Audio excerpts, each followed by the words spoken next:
So Tony, we just saw you on stage, did a great job with the panel.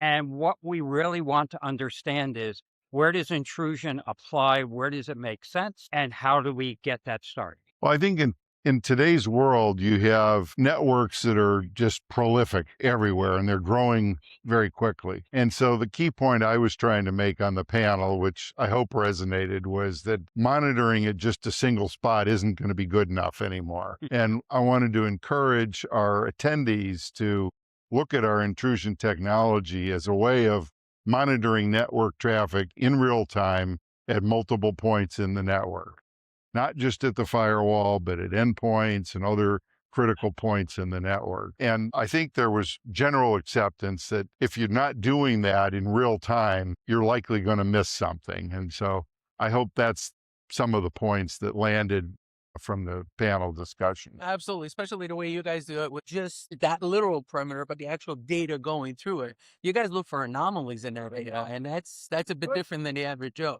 So you guys can actually implement that with AI now and take it to the next level. Crazy stuff. It's very exciting, cool stuff. Yeah, one of the things that the panel talked about that I thought was relevant was that there's still a lot of human errors in everyday life in an organization. Humans make mistakes and so on. But we're now also in a world where AI can make mistakes, and human mistakes are often discovered more quickly in some cases than AI made mistakes, because nobody's really watching what the AI things are doing all the time. And so having rules and having humans in the loop at critical points, I think, was one of the sort of great points that was discussed on the panel. But the only way you're going to do that is if you're monitoring, I think. You said the best thing. You can't just let AI run. Most of us don't know what AI is doing.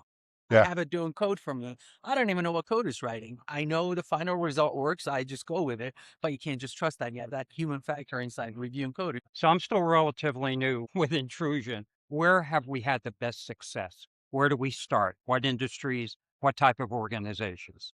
Right now, it's a great mix across a bunch of industries, but specifically things like hospitality is a great place. One of our clients discovered a very bad thing the very first day they put our technology in place. We were glad that we could help, but if they hadn't had intrusion in place that day, they probably would have been compromised. So what the funny part is look where we're standing right now, about a mile, maybe less, from the Atlantic Ocean. Tourism, hospitality is what we do. So that's a really good message. Thank you for putting me in the right direction, because I Yeah. hadn't thought of that. Yeah.